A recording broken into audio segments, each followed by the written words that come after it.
This week marks 15 years since one of the most notorious missing persons cases began.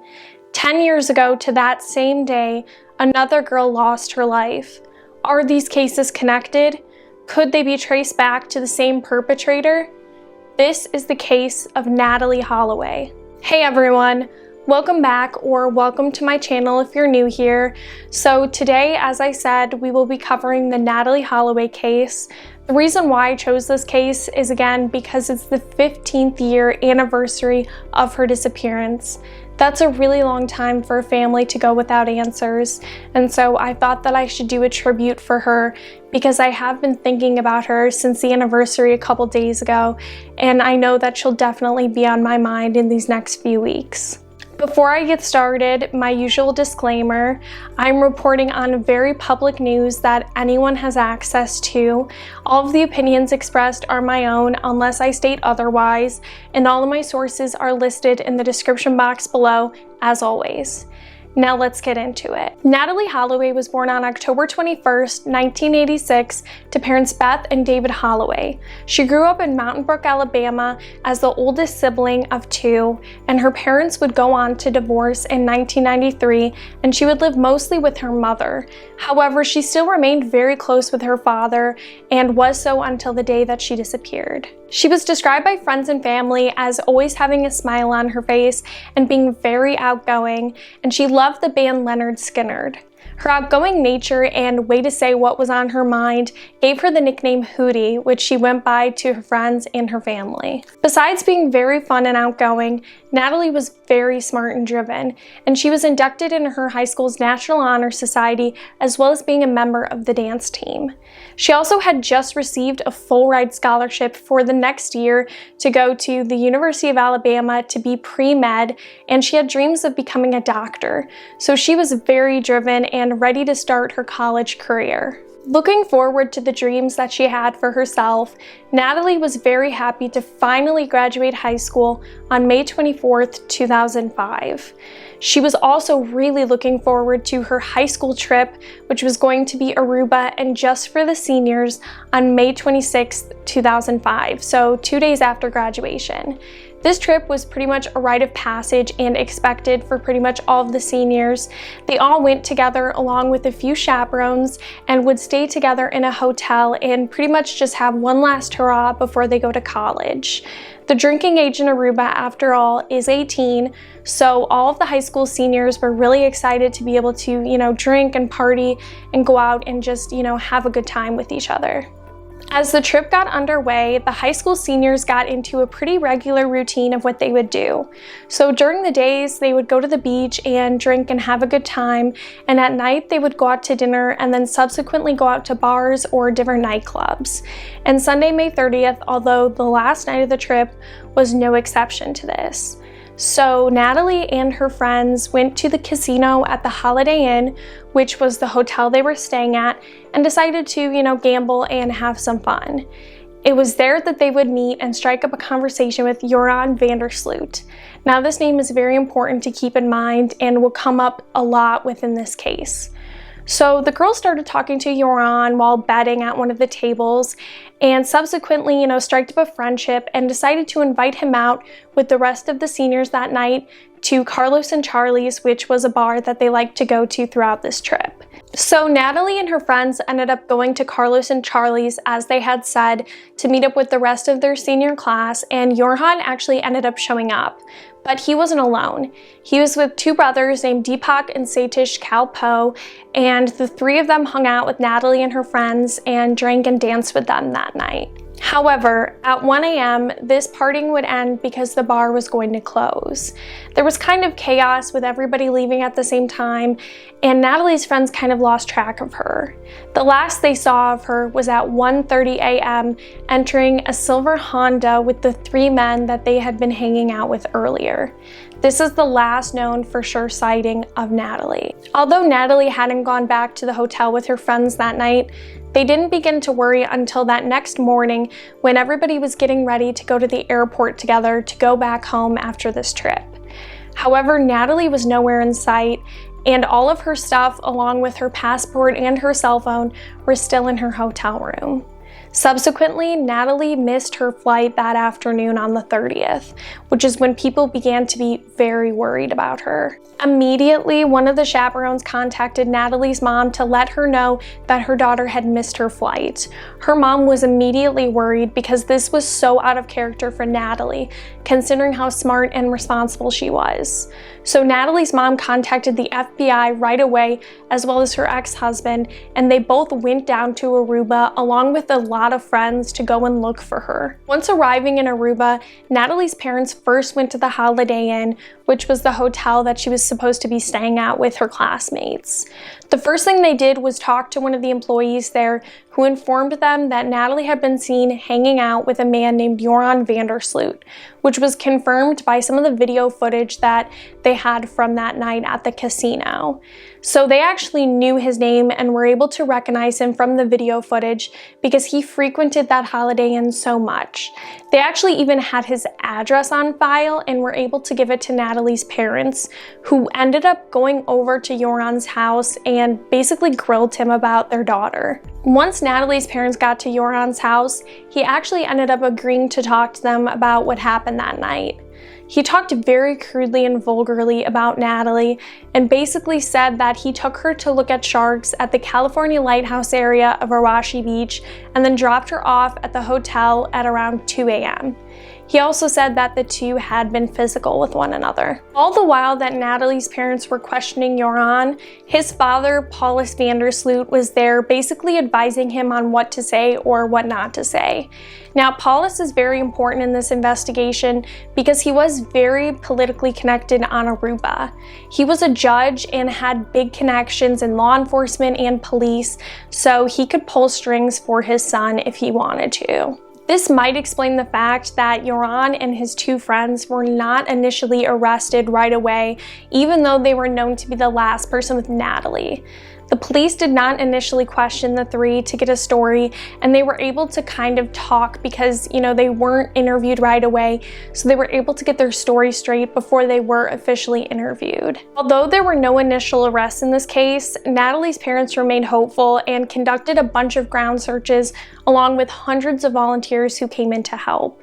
Although there was no physical evidence found, there was video footage from the hotel of the night in question, and this footage did not show Natalie returning from Carlos and Charlie's that night.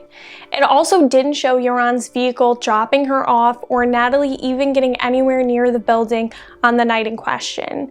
This directly puts Joran's story in question because there's no evidence that Natalie ever came back that night after hanging out with him. However, there was a pretty big break on June 5th of that year when two security guards from the Holiday Inn were arrested. This is because Joran and the Calpo brothers claimed to have seen two security guards talk to Natalie after they dropped her off that night.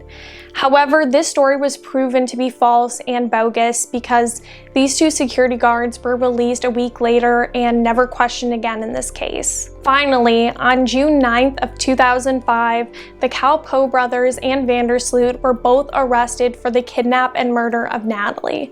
This allowed police officers to search Vandersloot's house as well as search his vehicle for any evidence of Natalie. Although no physical evidence was found in Joran's house or his car, the most interesting thing came from the stories of the men when they were in custody. So their stories began to change from what they initially said happened that night. So all three of them began to say that the brothers dropped Joran and Natalie off at the Marriott Hotel Beach near the fishermen's huts that night, and that the two of them hung out there for a while before Joran just left her on that beach.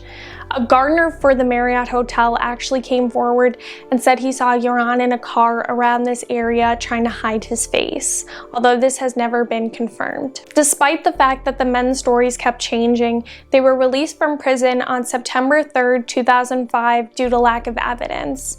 A judge ruled that they could no longer be held in jail because there was no physical evidence tying them to Natalie's case. Another blow was dealt in this case on December 18th, 2007, when Aruban police officially closed Natalie's case. This was a very sad day and continues to be to this day. Another sad day came in January 2012 when a judge ruled Natalie legally dead. This was very tragic, however, it helped the family move on and get some sense of closure from this case. Just because the case is closed, however, does not mean that everyone has stopped looking into it, and there's really only a couple of theories in this case about her disappearance. The main theory in this case that Natalie's parents believe is that Joran van der Sloot did something to Natalie that night and that she is no longer alive. A big piece of evidence in support of this theory is a secret videotape that journalist Peter de Vries took of Joran. In this videotape, Joran admits to knowing what happened to Natalie and says that she was basically intoxicated and ended up having a seizure. He claims he didn't know what to do, so he just disposed of her body in the ocean. The sad thing about this confession is that it is not admissible in court because it was taken without Joran knowing or his consent, and it was a secret videotape, which is not permitted. Joran, once he found out that those tapes were out there and leaked, claims that he made it all up and it was all a story to cover up for what he had said. The horrors unfortunately do not end there, and in May of 2010, it seemed like Joran was spiraling out of control. His powerful father had just died, so he really had no confidant to basically guide him and tell him what to say.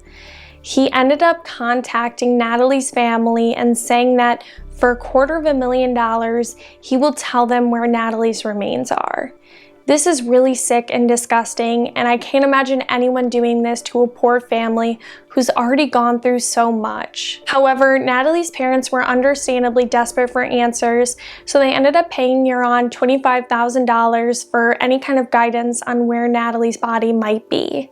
He ended up telling a family representative that Natalie was buried under a house near the Aruba Racket Club, and this house hadn't been there when she had disappeared, so basically she had been buried in this empty lot at the time.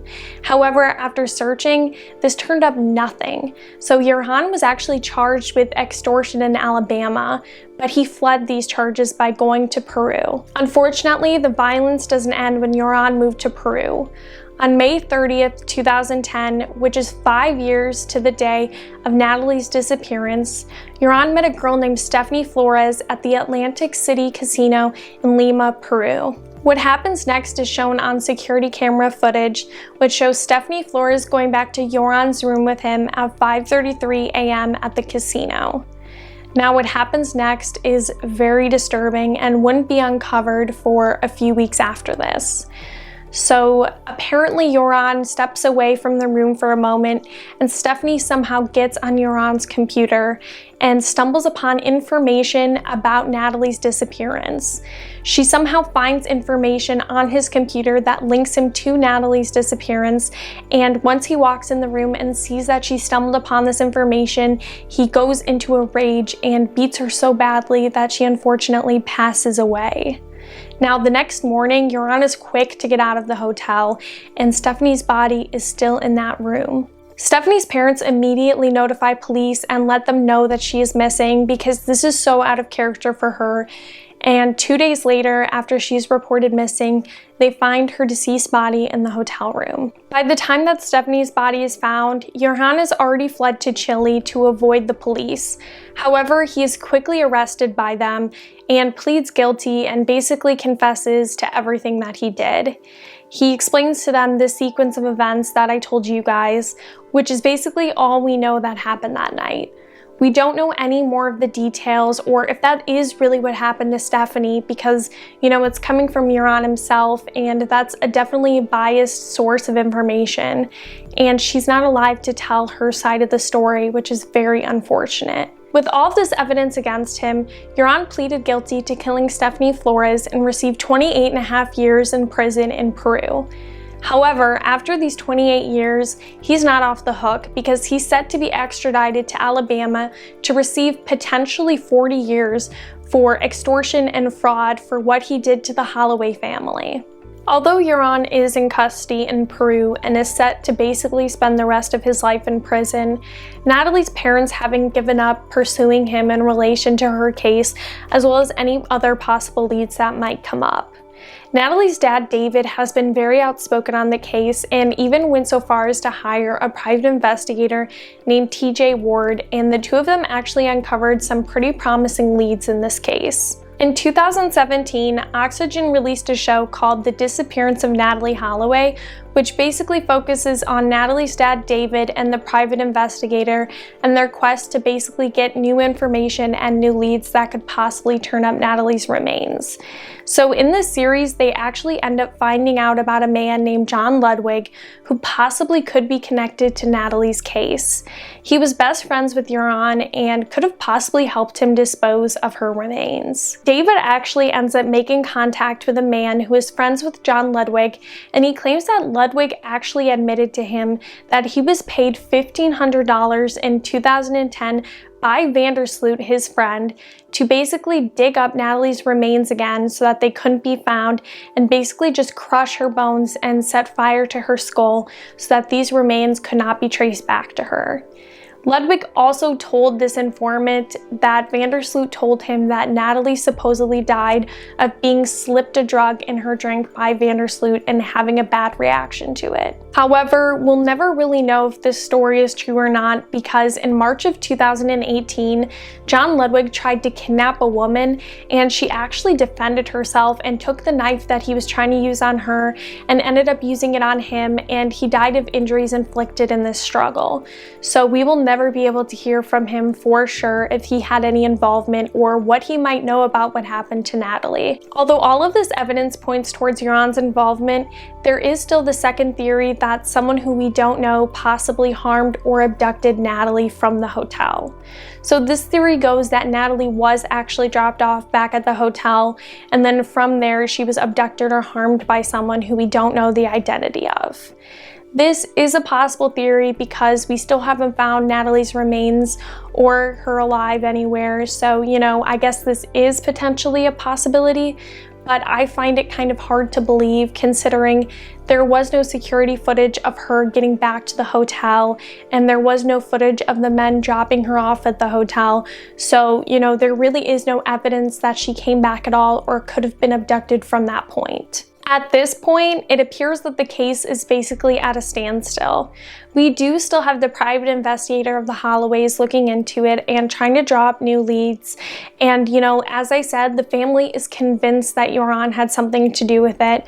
However, again, there is still no evidence. And there have been multiple bodies that have been found that, the Holloways think could have been Natalie that have ended up just being dead ends and not being identified as her. So at this point, with so many dead ends, I'm not sure if this case will ever be solved. I would highly recommend the Oxygen special, The Disappearance of Natalee Holloway, if you guys haven't seen it yet. Natalie's dad, David, is such a kind soul and just seems like he loves Natalie so much, and he's fighting so hard for her and has basically dedicated his life to this cause, as well as Natalie's mom, who I know returns to Aruba quite a bit, to help with the investigation and to try to look for her daughter, as well as has spoken to Euron quite a bit to try to drum out information, but unfortunately has not been successful in that. My heart is also broken for the family of Stephanie Flores. It's really sad to think that, if the investigators had potentially linked Euron to this case, that he would have been in custody and would not have been able to harm Stephanie. I really think about her family quite a bit, and I hope that they're healing somehow from this horrific event. As I've said, it's the 15-year anniversary of Natalie's disappearance and the 10-year anniversary of Stephanie's death, and we're nowhere closer to getting justice for Natalee Holloway. I do find it interesting, however, that Euron was able to flip a switch so quickly and harm Stephanie, and it really makes me wonder what he's capable of and if he's been capable of such anger in the past. I really feel like investigators need to dig into this and see if this is possible, and I'm sure the private investigator is doing so right now. I'm really hopeful with how determined Natalie's family is that we will see answers one day and that we will find out what happened to Natalie and her family will receive justice. Thank you guys so much for listening to Natalie's story. Please be sure to like and subscribe, and I'll see you guys in my next video. Bye!